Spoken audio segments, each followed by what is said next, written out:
personal branding, like it's on all the time. People are always going to be interpreting your personal brand in a certain way. I mean, the way to build a brand was to grab a big budget, throw it into traditional media. Whoever could buy the most ad spots was the winner. But now that trend has obviously flipped entirely. But anyone can jump online and really start telling a story. And that's really what it comes down to. Absolutely. Well, especially social media. There's no barriers to entry. Anyone can say anything about themselves.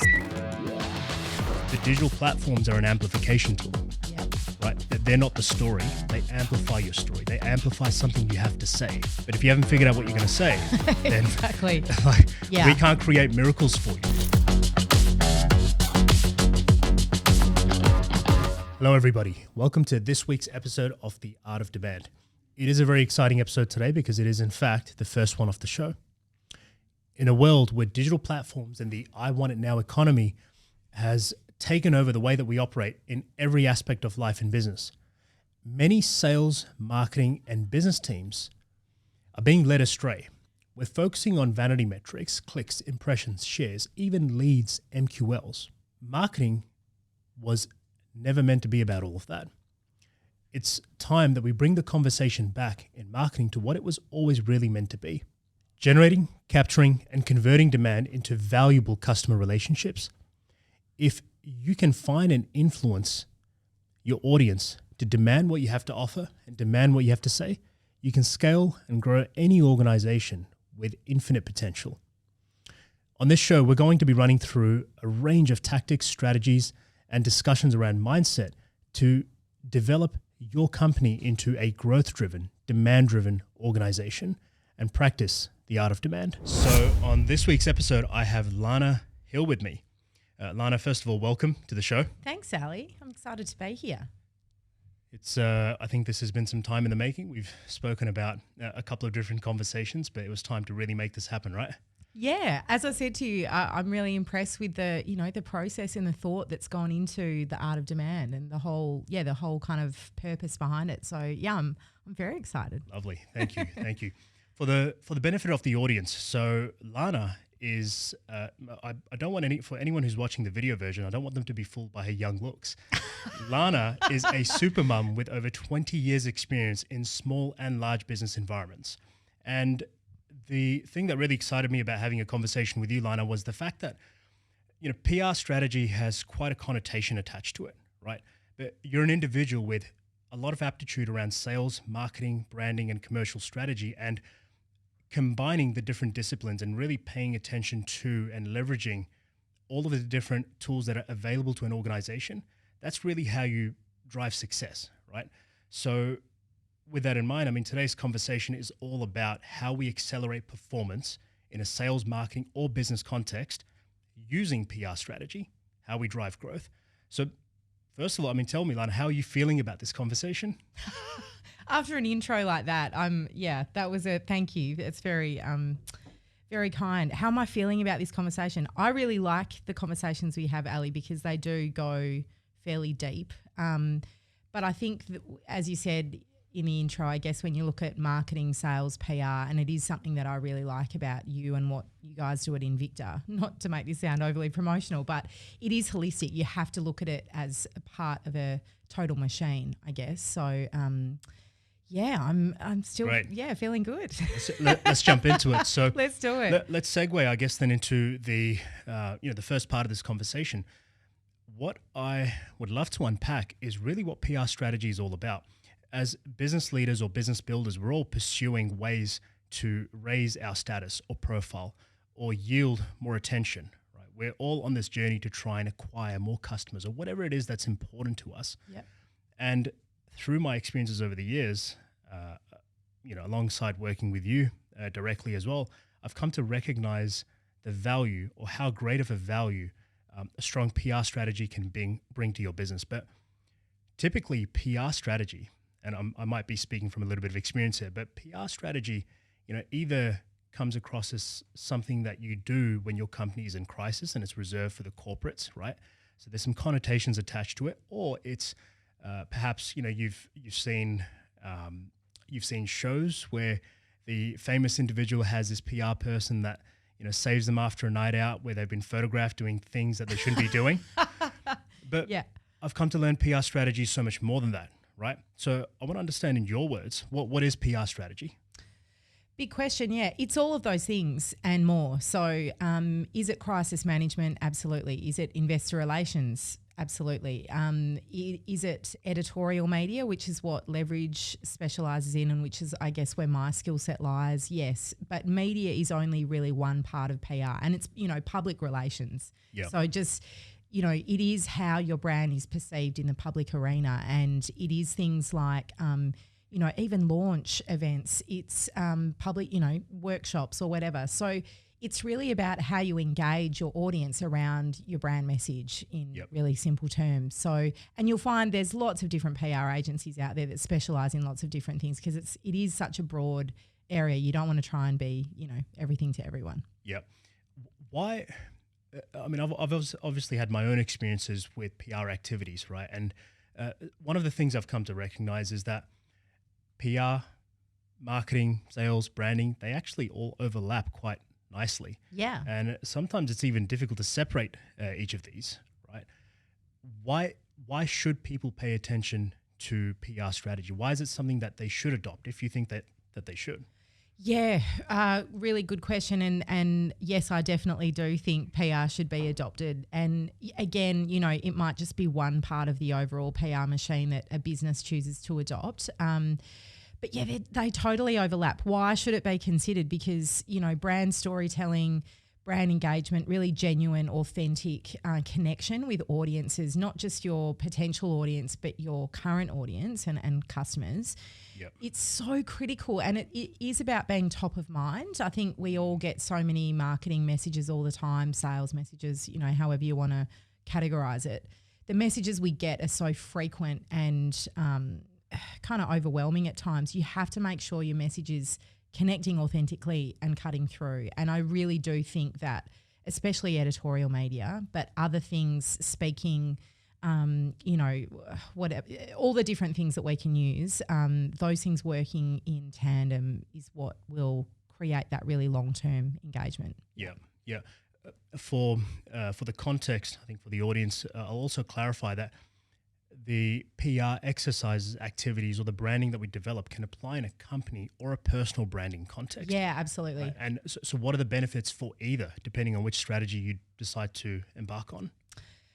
Look, company PR or brand, and it might be sort of more related to a product specifically or a service, is really beneficial. It's a big, again, covering off a big topic in one question, but it's usually around like a launch. It might be a rebrand. It might be, I don't know, like a book launch or something like that on a smaller scale. But in my experience, I think company PR, if you're looking at kind of more proactive PR, unless you're looking at, crisis management or media monitoring and stuff like that, it's more sort of specific and targeted, whereas personal branding is something that's obviously like it's on all the time. People are always going to be interpreting your personal brand in a certain way. And I think that's why I get really excited about editorial media coupled with kind of a personal brand strategy because now, I mean, consumers want to hear from the person behind the brand. They want to hear about the CEO. They want to understand what makes them tick and their values and all of that stuff. So that's why I love it because I don't think that trend is going anywhere. I mean, I was banging on about personal brand about 7 years ago and it's only going to keep picking up. And I think it's exciting. I think it gives you an opportunity as a leader to show how authentic you really are. Yeah. Well, look, I mean, it's the world of digital connections, right? Everything has been scaled up, whereas 20, 30 years ago, it would take you, I mean, the way to build a brand was to grab a big budget, throw it into traditional media. Whoever could buy the most ad spots was the winner. Yeah. But now that trend has obviously flipped entirely, right? Now anyone can jump online, and I might be simplifying the process a little bit. No, you're right. But anyone can jump online and really start telling a story. And that's really what it comes down to. Absolutely. Well, especially social media. There's no barriers to entry. Anyone can say anything about themselves. So I think that's where traditional media and kind of modern media is how I think about it, digital media. That's why it's so important now, I think. Yeah. We obviously in our line of work, we work on a lot of acquisition campaigns, right? So the majority of our work is with people that come to us and say, hey, we've got this objective, want to scale the revenue, number of customers, so on and so on. And one of the toughest conversations for us is when we're kicking something like that off, or we're trying to figure out how we're going to build it, we're identifying perhaps that they don't have the profile or the status, or that their brand story's not worked out. We can create all kinds of fancy campaigns and leverage all the digital platforms and tools that are available to us, but the digital platforms are an amplification tool. Yep. Right? They're not the story. They amplify your story. They amplify something you have to say. But if you haven't figured out what you're going to say, then exactly. We can't create miracles for you, right? But I think the toughest thing in that conversation to sort of get to the end of that string is, how do people quantify the value of these activities? If I'm going to work with you and you will help me craft a story and get my name out into certain bits of media, build my profile with an audience, how the hell do I measure all of that, right? How do you in your line of work tackle that particular problem? It's a really good question. Again, it's there are lots of different ways you can quantify it. I mean, I know myself, and Ali, you're a client. Obviously, we aim, like, we have certain goals and metrics internally for ourselves. So we know that if we want to get you, for example, 1 media hit a month, we got to pitch about 4 or 5 times that, sometimes more, because media is. And it's kind of why I love it. It's a beast you just can't control. There's so much outside of your control. But there are other ways to quantify it. Media monitoring is a really interesting space, and it's effectively how many times your brand or your name is being mentioned out there in the media and social media as well. I mean, you can quantify it in advertising equivalency is another way of quantifying it, but that's quite an old school measure as well. So, look, I think it just depends on what your goals are. And if you work backwards from, okay, well, Ali, why are you looking at doing this, and what are the goals that you're trying to achieve through PR, that's what we try and link them back to. But it really depends on the goals of the individual and of the business. It's a tough one because not everyone is a long-term thinker. Yeah. And me being the big picture thinker that I am, I sort of see it as it's a necessary component to you achieving your grand ambition, if you have one. So I guess you've got to identify what that grand ambition is. I mean, if you're a company doing $1 million in revenue and you haven't raised any funds yet, you're sort of in that initial stage, really you're still a startup. How can you justify perhaps investing $150,000 a year worth of, whether it's placements or energy or time or resources? So if I could, let me encourage you to get a little bit more existential, right? Like a founder sitting in front of you, looking to make that kind of investment. What are the reasons for, and what are the reasons not to go down that path? Yeah, you have to know why. Yeah, absolutely. Like, what are you going to do with that bigger audience is the first question that I'd ask. Because as you said before, it's about amplification. What are the reasons for? Building credibility, building a stronger point of difference, building brand awareness and being more top of mind. It even has SEO implications, and I'm very, very aware of the fact I'm sitting in a digital agency and I'm not an SEO expert, but there are lots of reasons. I mean, even social media, like when you couple a traditional media placement or engagement on social media, so you've shared that, you've been featured in Smart Company or The West or Inside Small Business, whatever it is, that combo is really powerful as well. I mean, some people just do it for ego. Some people do it for fun, So in my opinion, there's not really any right or wrong way, but the reasons not to do it, obviously it's expensive. I mean, it's definitely expensive, but that's even like whether you're investing in a PR agency to do it, or whether you're investing the time and energy yourself to pitch yourself and develop all of those relationships with journos, it's expensive from a time perspective. It's a constantly changing beast. So I shouldn't call it a beast. I mean that with love. But I think you've got to, the biggest reason not to do it would be if you look at your whole strategy and the foundation and realise actually we're not ready for this yet because we haven't got enough of a handle on our message. We haven't got like the right strategy in place. And look at us, 2 strategy nerds sitting here. But it's true. Like a lot of people have come to me and said, Lana, I want to do PR. And my first question is why? And if they don't really know the answer, then I've turned people away because I don't want to take their money, to be honest, if they don't know why they're doing it. So what's a good answer? When's a situation where someone gives you an answer, you're like, fuck yeah, I'm going to do it. Are we allowed to swear on this podcast? I think so. What's a good reason? A good answer when there's more than one reason, when it's part of a multi-layered kind of even cross-platform kind of strategy. So yes, personal branding and developing a stronger personal brand I think is a really good reason. Legacy is one of my, I don't want to play favourites, but that's one of my favourite reasons actually. I get really excited when I hear that because it is a long-term answer. Yeah. I think people that think PR is going to be a silver bullet, I get really nervous because I think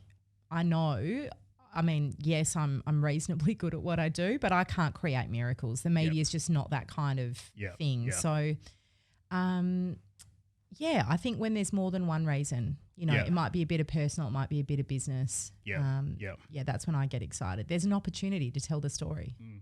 Having worked as a sales, marketing, business strategist in different kinds of disciplines over the years, one of the biggest objectives when you're running a sales team, for example, and I think any business leader, anyone trying to build a business is in essence trying to build a sales team. Yeah. Right?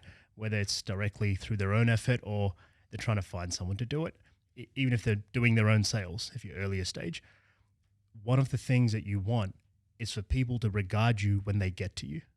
You want people to have respect for what you do before they get to you. So true. Right? Yeah. You don't want to end up in 12-month conversations with someone because, like, if we use your application, right, you don't want to have to educate about PR for 12 months in the sales conversation because that just means they're not ready for it. It's a really good point. Yep. And if there's a level of respect for what you do and how you do it before they get to you, you're shrinking sales timelines, you're raising average spend, with the customers raising their average spend, that your conversion rates are going up. There's actually so many commercial benefits, right? Directly attributable, perhaps not in the short term as one might want or expect, but there's in fact a lot of commercial benefits to this. And I think that's one of the biggest reasons that people should do it. Right? I agree, Ali. I was just thinking I should get you involved in the sales pitches. Yeah, my sales conversations. You're right. It shortens the sales conversation in very basic terms because people have kind of already made their mind up before they've spoken to you. Yep. And then all you need to do is that last little 10 or 20%. But you're 100% right. It converts. It means things will hopefully convert faster. Yeah. Yeah. We're obviously, as you know, I'm all in on raising our profile, building our PR, right? But doing it in an authentic way. So I speak from experience here, but one of the mindset shifts that encouraged that was really around when the business started to shift in how we conducted our acquisition, how we looked at our long-term marketing strategy. It came from this desire to want to have meaningful, authentic conversations with people. We wanted to develop marketing and pathways for people to get to us, wherein they were already educated on what we felt they needed to know, the way they need to follow, and our way, right? So when we sit down for a conversation, I'm not trying to teach you ABC. Yeah. We've made a fair bit of progress already. And crossing that sort of canyon, that's really where I feel a lot of the challenges are for people looking at activities like when it comes to PR strategy. Is that something, do you resonate with that, having spoken to people in your line of work and having those sales conversations, or do you have a different view on it? No, I agree with you. And I think it's a basic saying, but it's one I use a lot. You have to assume that your client or your consumer, they don't know what they don't know. Yeah. So, the fact that like with your brand, and Invicta and I know obviously now because we've been working together for a while, but you guys do things in a really different way and that's exciting. But you also need to assume that perhaps your potential client or customer isn't necessarily going to understand that, in fullness. So, it is a way, obviously, of making that point of difference a lot more compelling and making that kind of aha moment, that moment of understanding where your client goes, yes, okay, yeah, I get why they're good at what they do and the value that it brings. That's what it's all about, isn't it? Value. Yeah. Our experience with PR started before we actually took on a formal PR strategy per se. Oh, you've never told me this before. Yeah, well, I think it's more of a reflection rather than, a proactive effort. Yep. It was more of a recognition rather than like, hey, we've got a PR strategy. And, to my point earlier, like a lot of people don't understand what a PR strategy is either. It's actually, in my opinion, and you correct me if I'm wrong, but in my opinion, it's the collective sum of all the activities you do to raise your profile or status and establish a story, right? And I feel that one aspect of that is media engagement, getting placed in certain newspapers and articles and all the traditional stuff. But it's actually everything that you do to promote your name, your story, your brand, and even acquiring customers. I heard a saying once, and forgive me if I don't quote it word for word, but the best way to build a brand is to serve your customers the best way possible, right? Just serve your customers well and you're building a brand. And that in essence is almost like a PR strategy in itself, right? Because the more advocates you put out there, the more your profile grows because you're doing something exceptionally well, right? So I go on a little bit of a tangent there, but if I kind of wind back to our own experience, we started running a number of events about 18 months ago. Yes. When we made the shift to really educating a community and giving away some of our best material, one of the things that was born out of it was our events. But then we started looking at our narrative. So not just in the visual sense where perhaps, earlier on it was like, hey, which sculptures will look cool in our brand because we've got this historical narrative. It became about the essence of what that brand is. Yeah. And I believe we were living it from day dot in some way, but it wasn't as defined. But when this shift took place, we really nailed what our story was. We nailed what we stood for. We nailed our philosophy. We nailed our approach. And then that started to show through in all the initiatives. Yeah, exactly. The events were one example. The work that we do together is the next evolution of that. But, not everyone gets to go through that journey and perhaps that recognition. So where should people start when it comes to PR strategy, right? Like it could be a founder, it could be an early stage startup or company, or it could be a mature marketing team that has to drive change within their organization. But what are some of the ways that people can start these exercises? It starts with strategy. It starts with brand. It's the story. Like you just said, story there a few times. The reason why building a story into a brand is so important is because of emotion. Yeah. If we can anchor into something emotionally, and I know this because I was a salesperson I am a salesperson, but I know if you can meet an emotional need of a consumer in any kind of activity, whether it's sales, marketing, PR, whatever, then that loyalty is going to be stronger. They're compelled in a really different way they're more likely to talk about you, for example, favorably, word of mouth. So where should they start? It is the story. It's the values, really. I'm quite old fashioned, but like identifying brand values can be quite tricky, especially if you've already got an established business. Yeah. But values are really the first building block, and then obviously layering that strategy up. And there's so many different ways you can execute on a brand story or a brand message. Like social media is one way, website is another way, like all of the different ways. But yeah, I think that's really the very basic level of where you need to start, because then if you're putting a message out there to an audience and it's not clear, they won't be compelled to take action because it's kind of muddy and wishy-washy. Whether if you're projecting a really razor-sharp message that aligns with your objectives and brand values and all of that stuff, you're going to get them to take action way quicker. Yeah. Leading up to our conversation, I really reflected on how someone starts off something like this, right?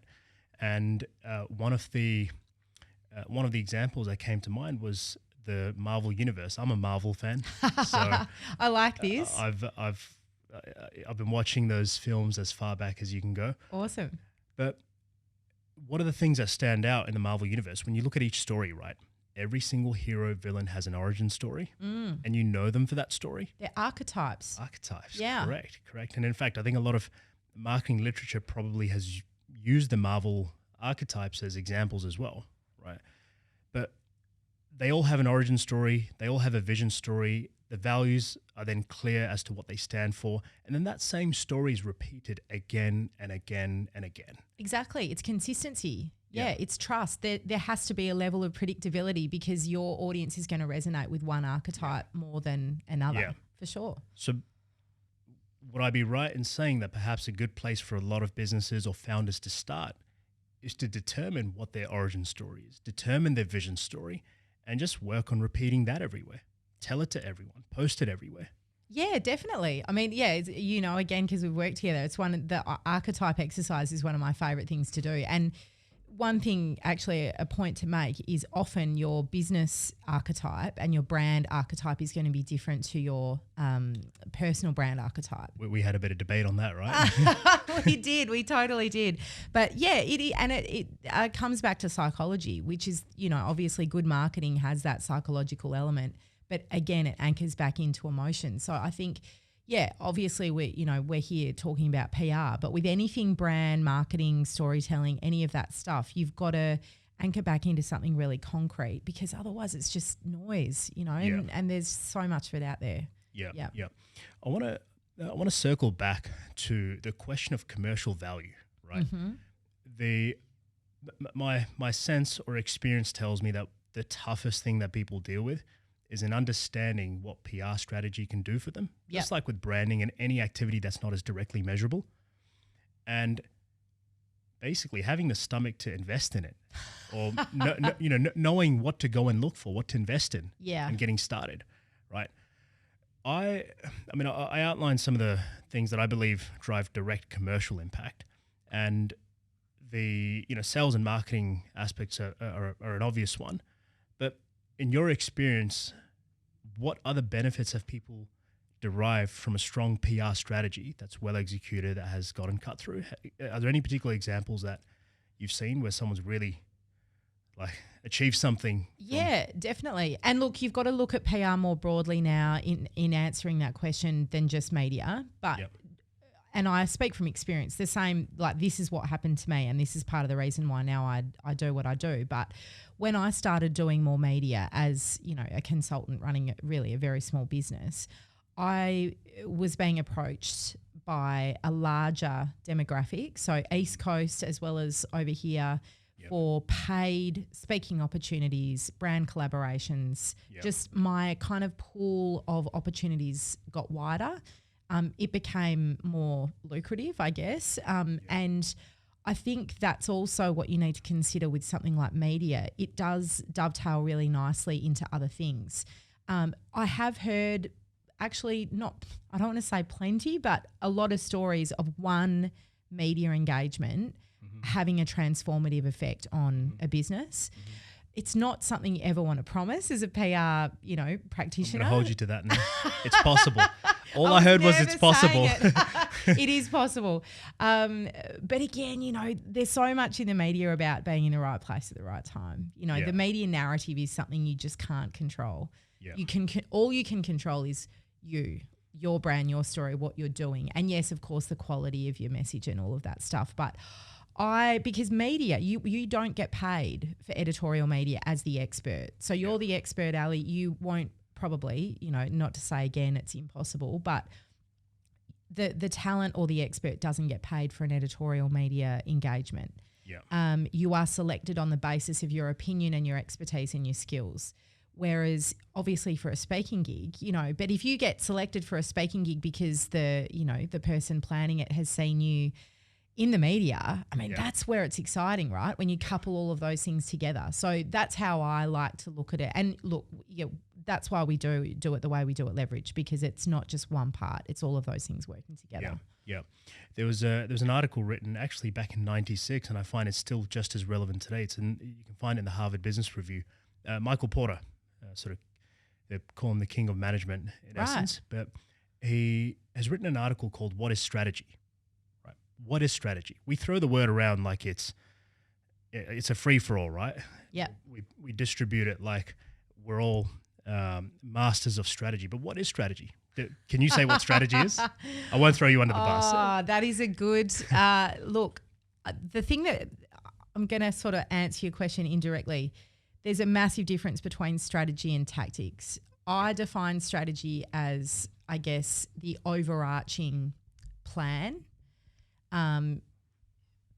But it is, I guess, the holistic, big picture kind of bird's eye view of, getting from A to B. But it's not, there's a really big difference between strategy and tactics. Yep. And it's about more than one moving piece. Whereas a tactic, in my opinion, And I've had this argument with people before.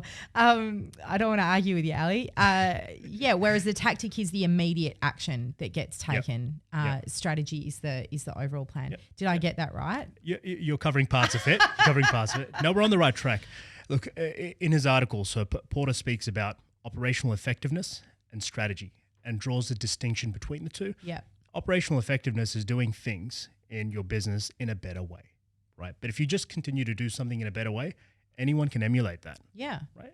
Like I can learn from, these days everything is available publicly. I can learn from Lanna's experience and go, hey, she built this standard operating procedure.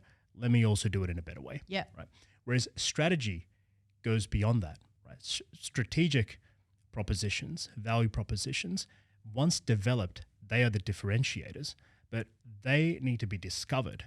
They need to be researched. They need to be tested, right? So there's two parts to this conversation. Firstly, when we build strategy, when I look at strategy in my own company or we work with other people, we look at activities that are accelerators, right? So in your business, every so often, in your personal life or your business, every so often, you have an activity that you invested in or some event took place and it acts as an accelerator to everything that you do. Yeah, true. Right? You kind of you go through these ebbs and flows, right? Business, obviously, as we all know, there's nothing game-changing here. It's not like this. It's all over the place.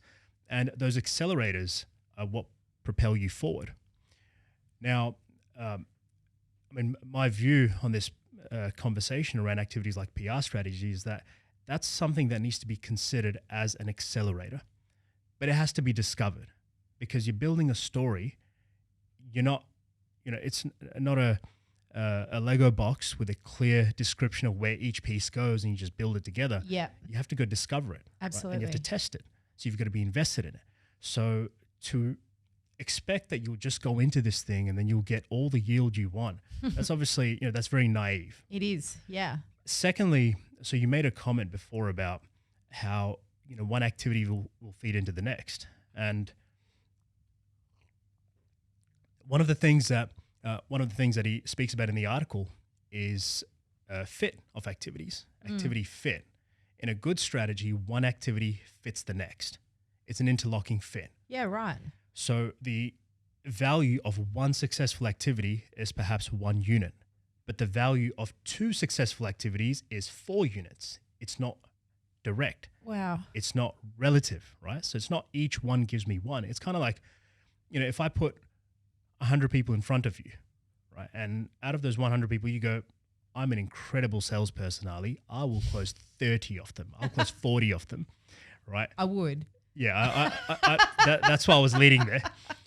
I know you probably want to give me some higher numbers than that. You'd probably close 80 of them. No, right? no. But, then we sort of go, all right, it took us $100,000 to get those 100 people, but it cost us another $100,000 to make ourselves look like superstars, build our profile. Yeah. Right? We invested in the right PR strategy, and now we got 100 people, which actually now is 200 people, and more of them actually want to work with us.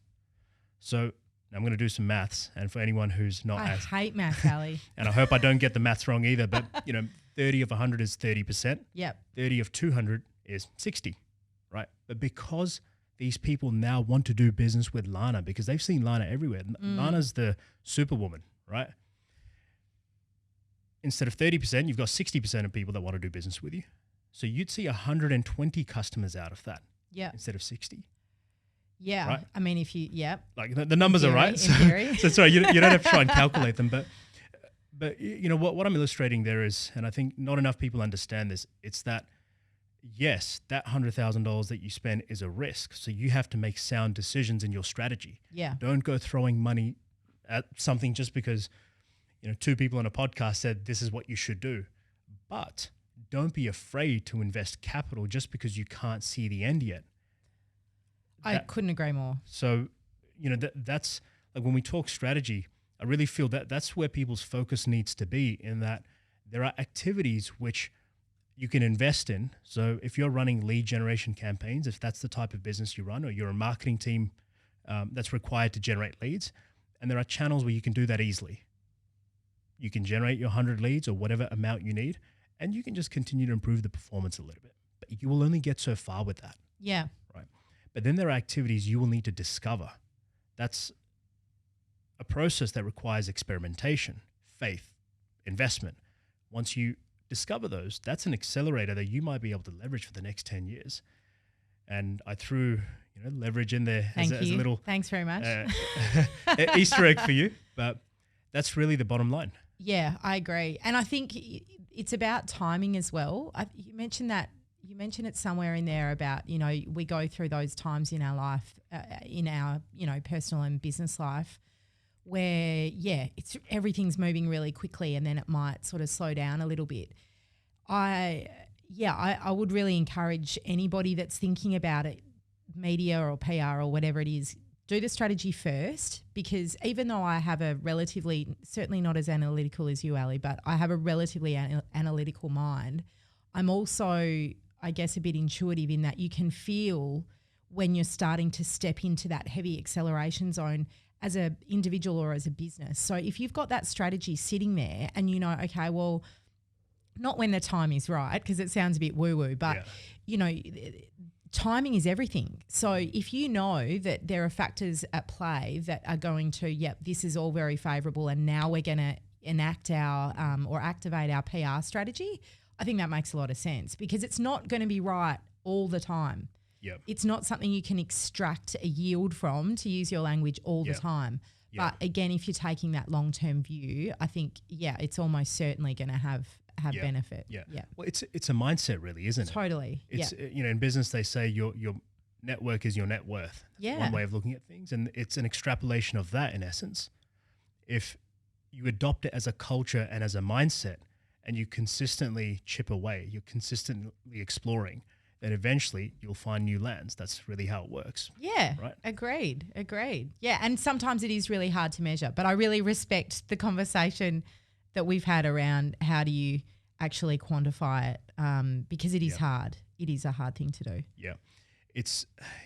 I mean, this just goes back to the idea of building accelerators and being willing to find them. I'm quite an ambitious individual, I like to think, and I believe I'm sitting in the room with another one as well. So we probably, we connect on that, and we're willing to take risks for the grander vision. Yeah. And you can attribute things to your grand vision. That's ultimately what it comes down to.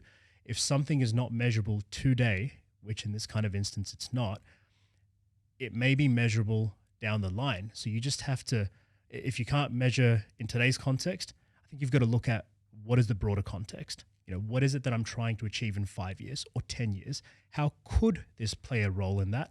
And then is there a way that I could measure the impact of this?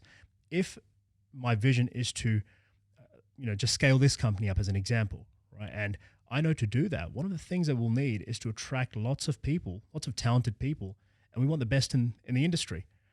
Well, we can put job ads out and offer salaries, but we need people to see more than just a job and a salary and a list of benefits. Yeah, right? 100%. So there's a mindset shift that's needed, because you have to think about the impact of these things across many different functions, across the longer journey, across your grander vision. I think the key is that you have to learn to attribute to different things and not chase the instant gratification all the time. Absolutely. Right? Yeah. And look, I think, it's true in marketing as well. I think you've got to look at the whole thing more broadly. Otherwise you won't take the risk, because of course it's a risk. Everything in business is a risk. Everything in life is a risk. Like opportunity cost is something that weirdly I didn't actually fully pass economics at a university, but that was a phrase that still sticks with me today. There's a cost to everything. But the opportunity, obviously the risk needs to be worth it. Well, sometimes it is, sometimes it's not. Let me ask you a question, Lana. Sure, Ali, let's do it. I've been asking you lots of questions, but this is a special one. Okay. If you overnight became the most famous person in WA, how would your business look differently? What would you do differently? What would I do differently? I would scale faster. How? With more staff. Okay. Yeah, I'd build a larger business, I guess. I'd build a bigger team. I'd have more money, arguably. So you've got to commercialise it first, don't you? But I would use that to, I guess grow and scale the business. So I had money to invest in other things in the business. And then on a really personal level, and we were talking about this before, there's some stuff I love to do that is still business related, but the major joy I derive out of it is personal. Like it's just fun. So I'd do more of that stuff as well, because as much as I am a very career business oriented human, I think, you've got to have other reasons other than just business related reasons. Yeah. Okay. Was that a right or wrong answer? Or? There's no right or wrong answer. I'm glad. Yeah. I think that's what I do. But how do you define famous though?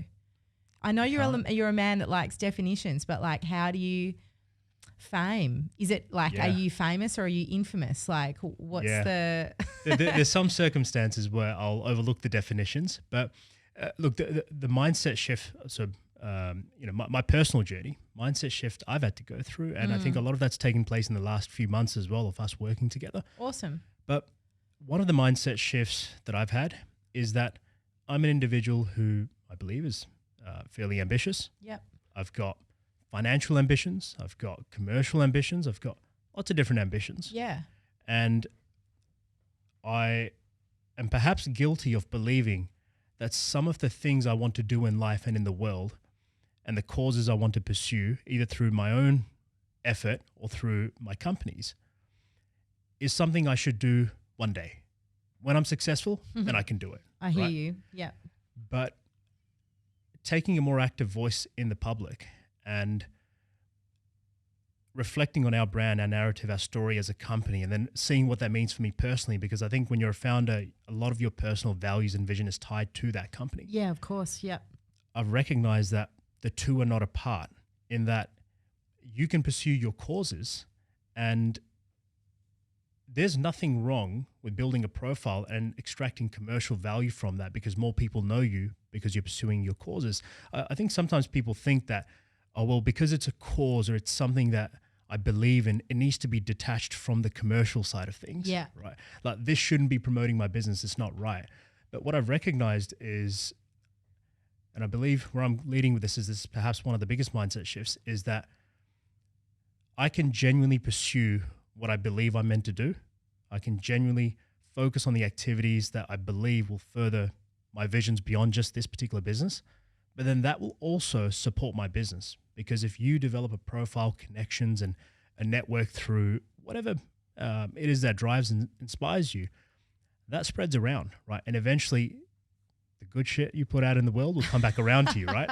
Absolutely. Relating that back to the commercial environment, right? So that perhaps comes across a little bit of feel good and that's okay, touchy-feely, but which is perfectly fine. But if we sort of, we think about it in a commercial setting, take a marketing team as an example, trying to explain to their leadership why certain PR activities are important, right? Why they should invest in giving back, social causes. There's an education piece that's needed across the board, right? And the education piece I feel that's needed there is the understanding of how these activities can actually translate to real commercial value as well. You can do good, be seen in the media, be public about it, pursue a cause, invest in it. You'll also get the commercial value for it. Yeah. Right? And, along the many mindset shifts, and especially some of them having us having worked together, another one of the things I've come across is that a PR strategy, particularly a media strategy, is not so much about just getting placed in things. You have to have real initiatives to talk about. And I think it's also an accountability piece, because when you sit down and think about what you can say to the public and you have a single day where you're like, fuck, I don't have anything I can say. That's a real point of reflection. And, it can actually, those kinds of activities, whether it's PR strategy or it can make you reflect on like, what is it that you're actually doing? What am I doing here? I see the angle you're coming from. Yeah, I hear you. It's about reflecting on yourself as a leader. What value am I adding in the broader sense? Yeah, I think it's really true. Look, in answer to your question you posed earlier around why should you, I almost think it's a question of you can't afford not to, and not necessarily PR specifically, but can you afford to hide behind a business brand and not come forward as a leader and communicate your value and your values, Yep. no, you can't. Not today. And there is a very commercial, measurable commercial impact of businesses that have that faceless brand. Yep. You can absolutely throw numbers behind that. So regardless of whether it's PR or marketing or whatever, brand storytelling in any shape that takes, I just really do genuinely believe you simply can't afford not to. Yeah, I agree. Look, we're in the digital age, right? Like everything is moving at such a rapid pace. Yeah. And as I was saying, I mean, I read an article in '96, and it was relevant then, and I find it so relevant now. But people can emulate what you do. Like you can spin up a business in any space now, and you can learn everything you need to about how you run that business. Granted, there is experience and what we call tacit knowledge, and things that you only learn when you develop intuition. Yeah, you can learn things in theory like that now. Totally. Right? So exactly. And I'm not like, just to hark, I guess, to my own personal story when I started in media, or my own professional story. I certainly wasn't the best at what I did at the time. Yeah, I was good, but I wasn't like that good. Yep. But I was the only person in my industry, in my space at the time, that had a national media presence. And that doesn't make me amazing, but it just means that I made the most of an opportunity that, yes, there was a little bit of luck involved, but when you get an opportunity, you've got to grab it and you've got to run with it, because then you can turn it into something bigger. Yep. And, that's, I think, what it translates to. Yep. And that's really the key here. It's discovering opportunities, not being tied to the outcome if there isn't one immediately obvious, and trusting the process, following the right process, right? Yeah. I'd like to segue into some tactics and some more practical pieces of information. Okay. Right? So if you consider marketing teams that are perhaps dealing with leadership who doesn't quite understand it, or consider founders, people that are earlier stage, perhaps with not so many resources, is there anything that you can think of that a team or an individual may or could do to start off their PR building strategy? What are the tactics people can use where it's, I don't want to use the term, quick response or low cost, but how can you bootstrap this activity to get you started? Yeah, you definitely can. And I do actually talk about this a lot, because as much as, obviously we're an agency, I love the education side, as you know. So after you've, obviously we've talked a lot about strategy first. Then, if you're looking at the media specifically, identify the media that is going to be relevant to your overall business objectives and to your audience and to your brand. There are lots of different types of media out there: mainstream media, lifestyle media, industry media, business media. Educate yourself on, the target, essentially, because if you don't know anything about, the target, you're just so much less likely to hit it, right? So educate yourself, start tracking, maybe 5 or 10 different target media, and start to understand the language, because it kind of is like learning a language. And it is one of the reasons why I really like the title of the podcast, because media is art and science. It's both. But you've got to kind of understand it a bit first. Even just a fundamental understanding is going to be beneficial. Yep. And then you're going to have a much better chance of matching your message with the media narrative. Yep. Then there's, obviously a lot of skills like media writing, media performance, all of those things that, they're sort of the fine tune, I guess, but they make the difference, the 1%ers, that those things really do make a massive difference. But start at the very basic level. The soft skills of PR strategy. Yeah. Right. The writing, the engagement, the speaking. So in I think that's a good place to start, right? Identifying the target. It's almost like a sales system in essence. you identify who you're trying to talk to and make sure that you're relevant to them. Absolutely. It's pretty straightforward. You have to. So is there a basic process that you go through, or things that people should consider, marketing teams should consider when they're building out their initial target list? How do you get started in this? I mean, consider someone who's never reached out to media before, right? Yeah, I mean, where do you start? Like, as I said, it's target media. It's identifying specific journalists, for example, within the larger media publications, even the online publications.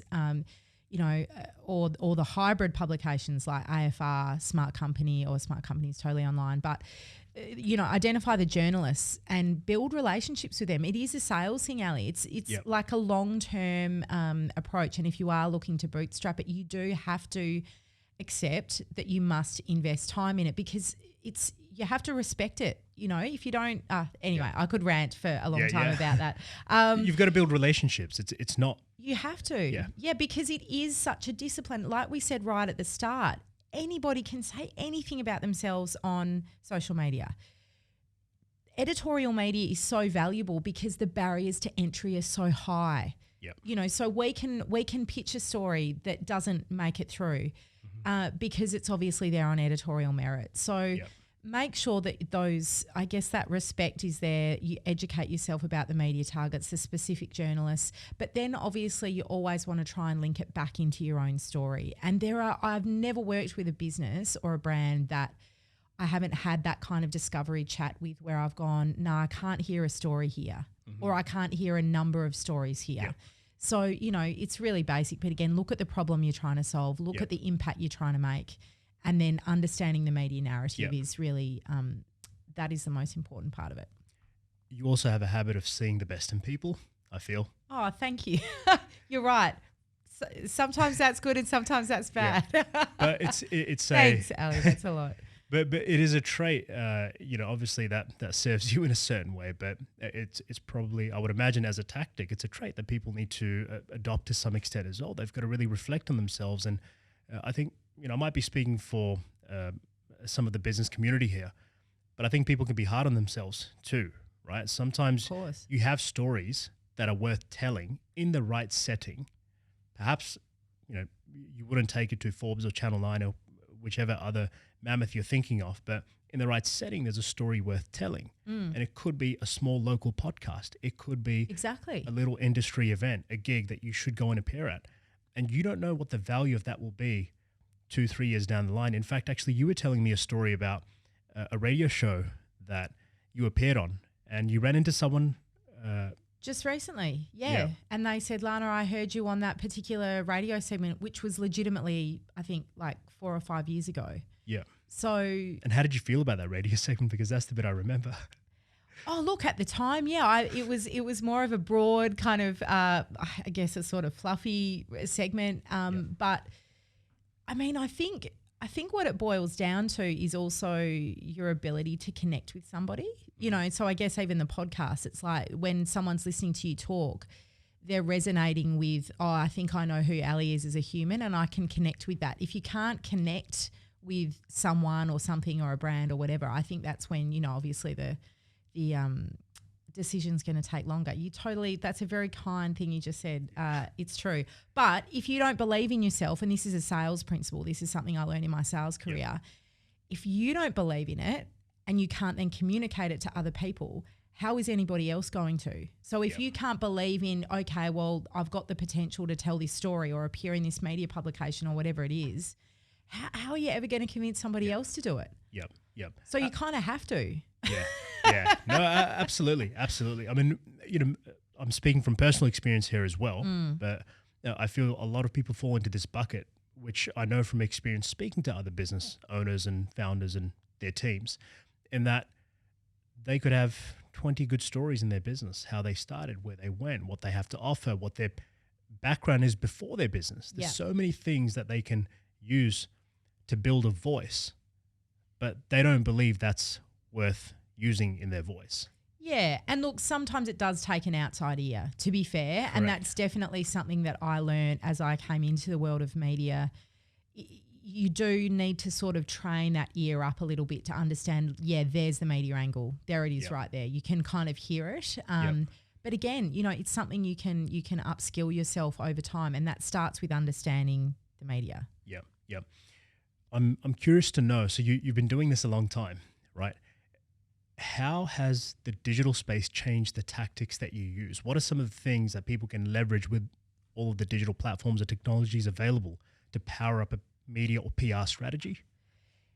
The digital world, in my opinion, as well as a few other kind of external forces, has actually made the media landscape, I think, more there's more opportunities now than there have ever been.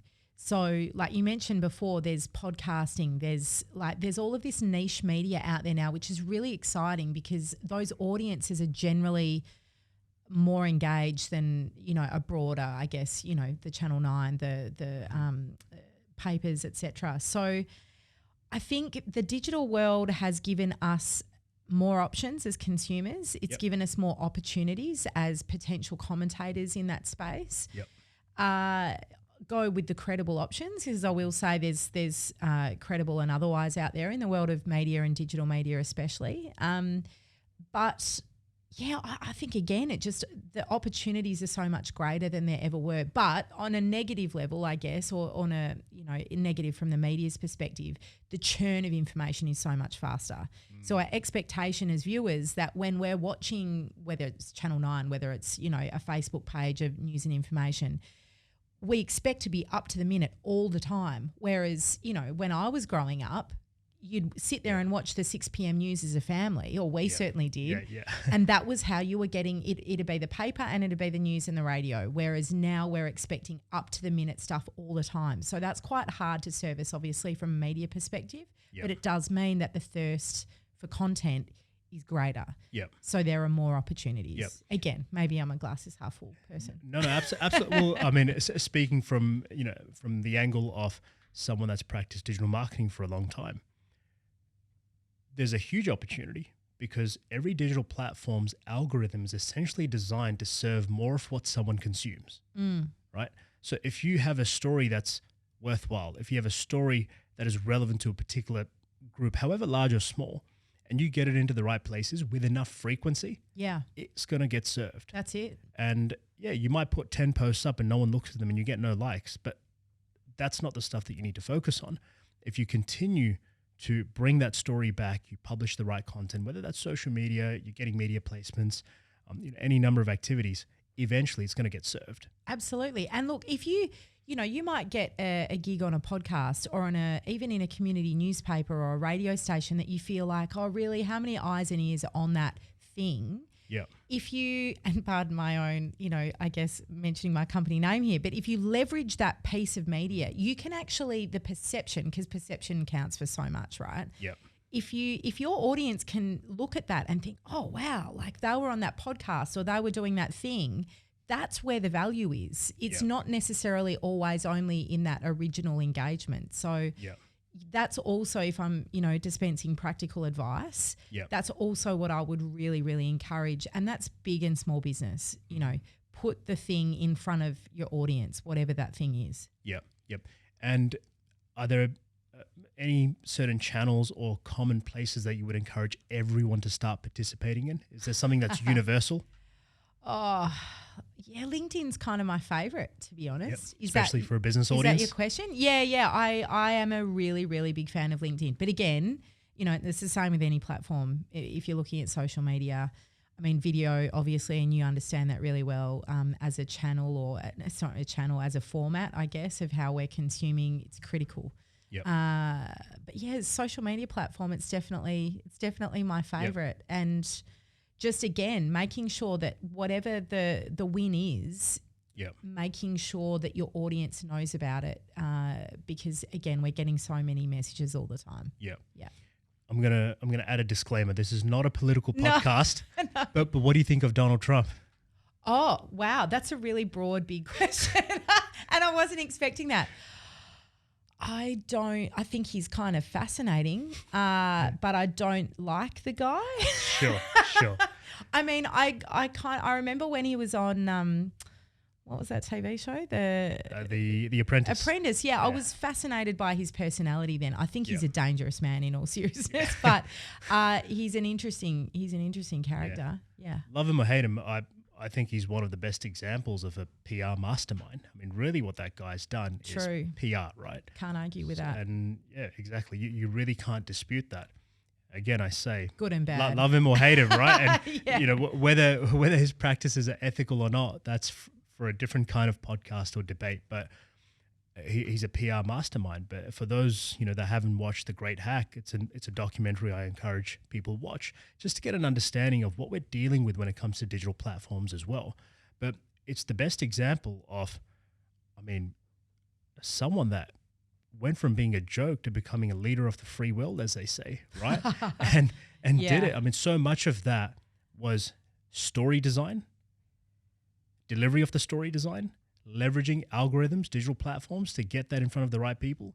And I read a study somewhere, and I'm not sure how accurate it is, but I believe his funding was about a third of Hillary Clinton at the time. Right? Yeah, I believe that. And there was another study that was available where it was determined, there was a comparison between Bush's campaigns and his campaigns. The amount that he spent on owned media, so stuff that he's created versus Bush, was significantly lower. And the amount of value that he's generated in earned media was about 50 times the next competitor of all the presidents that have ever advertised for the US elections. Wow. And it's worth, if anyone who's interested in how PR shows up in the grandest of ways, it's worth exploring what really went on there from the perspective of marketing literature. But you've got a guy that really, to me, I thought he was a joke when he first came on and announced that he was going to be running, and he became the president of the United States. And the way he did it was pick a story. I mean, he played on people's insecurities, and he had the right meta at the right time. So back to your words, right story, right time has so much to do with things. But whoever his team was, bunch of geniuses. I mean, they played the game. Yeah, I can't argue with it. I mean, the word that jumped into my head as you were talking then was propaganda. And there's obviously a difference between propaganda and public relations. Absolutely. But they're sort of, one's a good cousin, one's a bad cousin. So, I mean, it's a really interesting comparison if you want to look back at some of the world leaders and how they utilised propaganda and public relations. It's a topic for another day. But like him or hate him, you can't argue with that. It's like in sales. You can be a great sales influencer. You can use it for good. You can use it for bad. You can manufacture shit. You can deliver authentic value. Yeah, and that's really in the that's up to the person. That really comes down to how you want to use that influence and power. Yeah, good or evil. Yeah, that old archetype, Marvel. Yeah. That's it. That superhero question. I'm picturing the Green Goblin when we say that. Yeah. I like it. I dig it. Yeah, the philosophical question of life. Yep. Lanna, I would like to finish up with one last topic. You love to speak about in our conversations hitting two birds with one stone, but many birds with one stone. Yeah. How does that apply in the PR context? Practically, tactically, what can someone do to extract the maximum amount of value from the efforts they invest in a PR strategy? It's a hard one to answer concisely. I mean, firstly, obviously, the consistency that we've spoken about at length and the consistency and the alignment with your overall message. Yep. Because then the kind of the power behind that, if you're thinking about it as like an ammunition thing, like the power behind it is going to be at its maximum, rather than just being a kind of fluffy, lightweight piece of media or whatever. So make sure that the message is really good and aligned and strong. But then, it's the leveraging part. That's how you maximise the impact of the PR that you're doing. Again, whether it's marketing, PR. You've put me on the spot a bit there. But yeah, look, I think my comment related to killing maximum birds with one stone, which is pretty graphic, but it's about how do you make sure that thing is going to have the best and the varying ways of impact as possible. So don't ever look at it as an isolated thing. Yeah. How can you make more of that? How can you maximize the potential in that? Yeah. And just for clarity, you're not really about killing birds, right? I'm definitely not. No, as a mother of two, my kids would be very upset to hear me talking like that. I didn't want you to come away from today's episode with a PR disaster on your hands. So no, all I thought good. I'd clarify that. No, maximum benefit. You know, look, work smarter, not harder. All of those cliches, they're all true. Yeah. If I can add to that, now that I sort of evaluate how we go about things, we've talked about strategy a lot. We've talked about story, branding, and message a fair bit. Yeah. So we've talked PR strategy, but we've had a lot of discussion around messaging, branding, story. And that's very applicable in a lot of the work that we do as well. We run acquisition campaigns for people. However, we're often winding back and going, no, wait, what's your message? What's your brand? What do you stand for? Like when we run this acquisition campaign and we stick a page up and we're going to run, $300,000 a month worth of advertising to it, we can't just send it to a page where we've just tried to make the best sell, right? We want to know that we're saying something that's really resonating with people. It's connecting with them. And it's relevant to what the audience thinks, feels, or needs. Yeah. And that's very relevant to what we're discussing here as well, like with the PR strategy. That piece is something that a business should do at any level, irrespective of whether you're doing PR strategy or not. You should consider what your story is, what you stand for, what your values are, find something that resonates with people, and then that's the thing that can be spread through the many different activities, whether that's then PR, acquisition campaigns, promotional community building campaigns, whatever you decide to put your energy into. Exactly. Yeah, that common thread, that sense of purpose. Yep. Yeah, that's exactly. It's going to give you the maximum return on your time. Yeah. Yeah. Great. Lana, thank you for your time today. You're so welcome. This has been an amazing conversation. Before we wrap up though, could you just share where people can connect with you? Sure. You can Google Lanna with two N's, LANNA.Hill, Leverage Media. You'll find me. I'm pretty searchable online. Yep. And keep an eye out for Lanna on the TV soon as well. Oh, maybe. Yeah, that'd be fun. Yeah. We'll see. They let me back on. All right. Fingers crossed. Thanks, Ali. Thank you, Lanna. Thanks for having me. Pleasure. And that wraps up today's conversation with Lanna Hill around accelerating business, marketing, or sales performance using PR strategy. If you took anything away from this episode or you have any questions, reach out to me or one of my team members on social media, or otherwise share the episode, like, subscribe, and we'll see you on next week's episode.